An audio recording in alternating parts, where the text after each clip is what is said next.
Bienvenue à la séance publique du Conseil municipal du 21 novembre 2022. Ce soir, nous aurons une soirée chargée car nous déposerons le programme triennal d'immobilisation 2023, 2024, 2025. J'aurai la chance de vous le présenter lors de la séance extraordinaire qui suivra à 20 h et qui sera télédiffusée. Vous serez en mesure de constater que ce PTI s'inscrit dans la continuité de nos engagements antérieurs et qu'il est étroitement arrimé avec nos orientations et priorités 2022-2025. Avant de procéder à cette présentation du PTI, débutons la séance régulière du Conseil. Nous commençons celle-ci par une double annonce importante en matière de ressources humaines.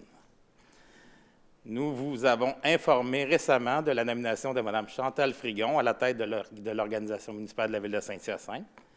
En raison de la croissance de la Ville et des ambitieuses orientations et priorités, le Conseil municipal a choisi de restructurer la gouvernance de la direction générale et de bonifier l'équipe.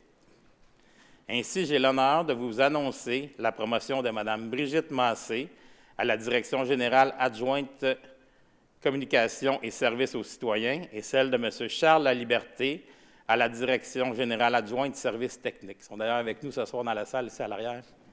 Félicitations. Ce nouveau partage des rôles prendra effet à compter du 1er janvier prochain. Mme Massé, actuelle directrice des communications et de la participation citoyenne, et M. Laliberté, directeur du service du génie, sont des directeurs très appréciés en qui nous avons pleinement confiance. Leur expertise, leur vision stratégique et leur leadership mobilisateur vont profiter à toute la communauté mascoutaine. Nous sommes convaincus qu'ils formeront avec Mme Frigon une équipe de direction générale dynamique, efficace, tournée vers l'avenir et à l'écoute des besoins du milieu. En cette période où le recrutement et la pénurie de main-d'œuvre soulèvent de nombreux défis dans nos organisations, nous sommes fiers et privilégiés de pouvoir compter sur une relève de cette qualité.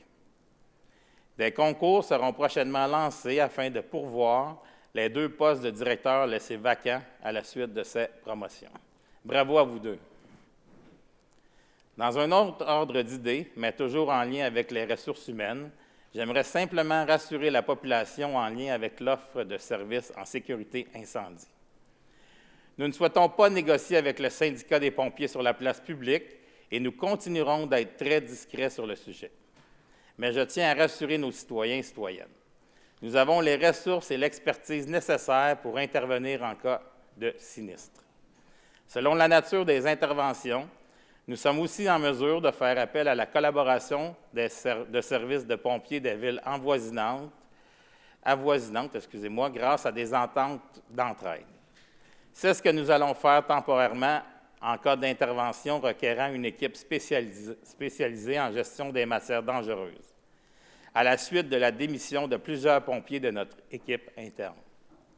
Comme conseil municipal, notre souhait est d'en arriver à la signature d'une convention collective avec nos pompiers, comme c'est le cas avec tous nos autres groupes d'employés.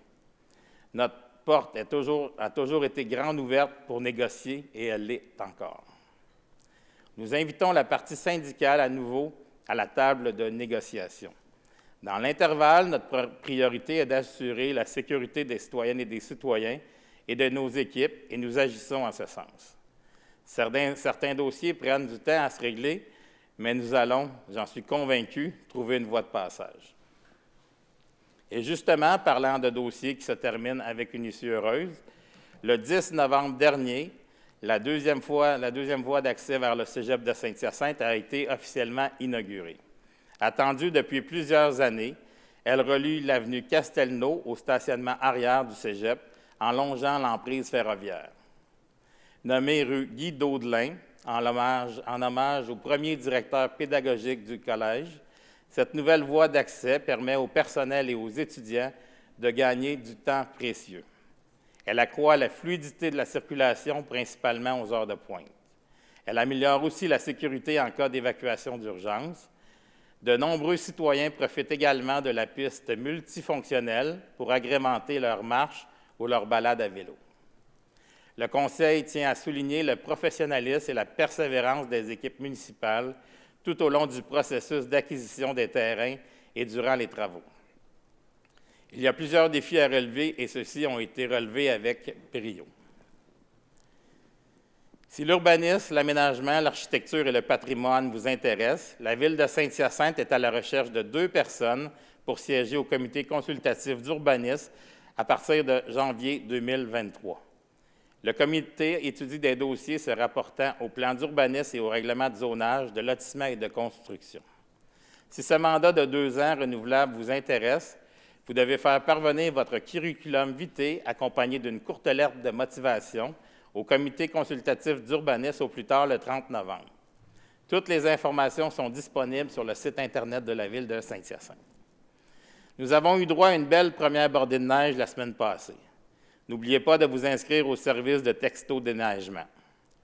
Vous recevrez ainsi les avis d'interdiction de stationnement sur rue. Celle-ci se déroule du 1er novembre au 15 avril.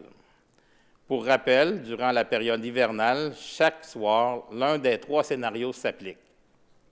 Soit le stationnement sur rue est toléré sur tout le territoire, soit il est interdit sur tout le territoire, ou bien il est interdit uniquement dans la zone centrale, c'est-à-dire le centre-ville et les rues avoisinantes de la Ville de Saint-Hyacinthe. Les avis par message texte sont envoyés seulement lorsqu'il y a des interdictions de se stationner. Vous pouvez vous inscrire en ligne. Si vous étiez déjà inscrit avant aujourd'hui, vous n'avez aucune action à poser.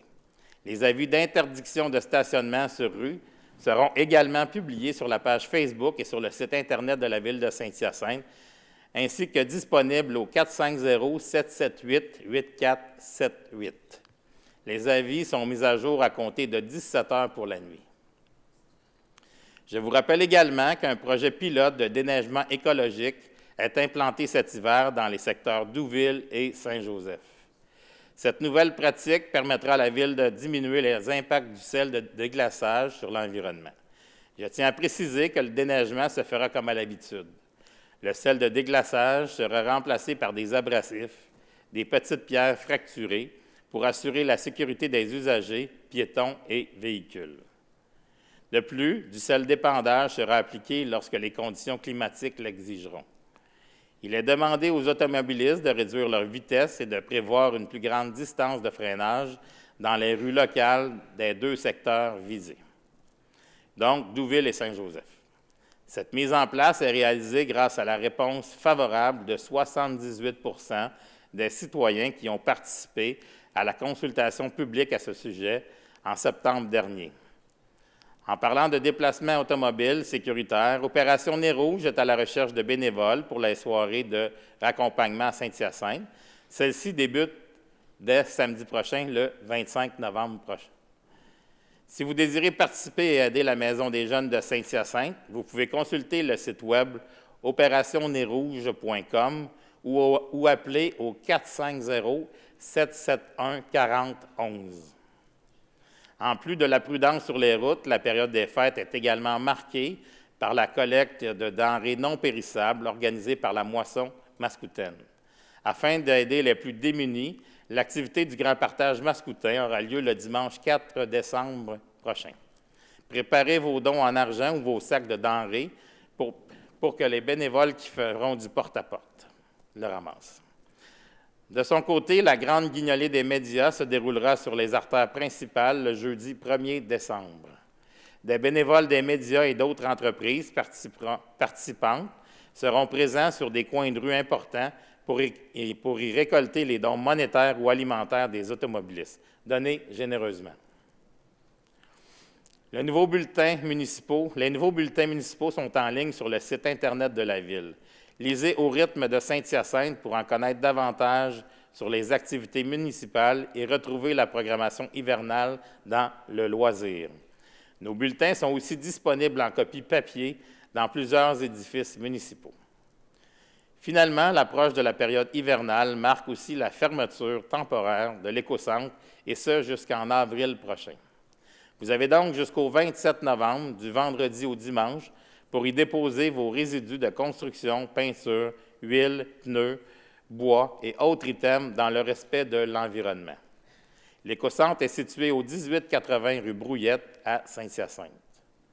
Il est accessible sans frais sous présentation d'une preuve de résidence pour les citoyens qui résident dans les municipalités de la régie. Du même coup, notez qu'à compter du mois de décembre, la collecte de matières organiques, le bac brun, aura lieu une fois par mois jusqu'en avril.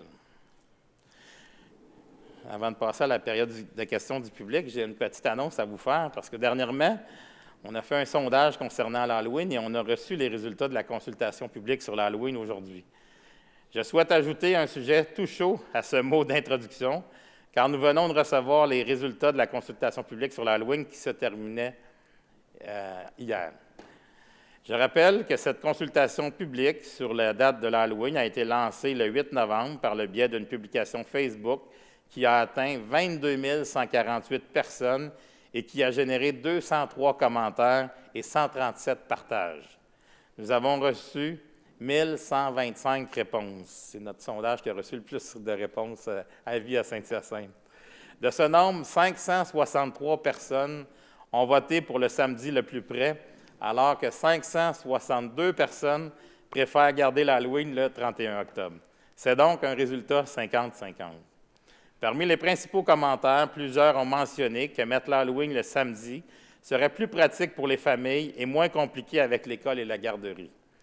De l'autre côté, un nombre équivalent de personnes voudrait que l'Halloween demeure le 31 octobre, étant donné que les enfants se déguisent déjà à l'école et à la garderie cette journée-là. Dans un contexte où les résultats sont aussi divisés, le Conseil a décidé de maintenir la formule actuelle de telle sorte que la soirée de l'Halloween continuera d'être en 2023, le 31 octobre au soir. La question est close.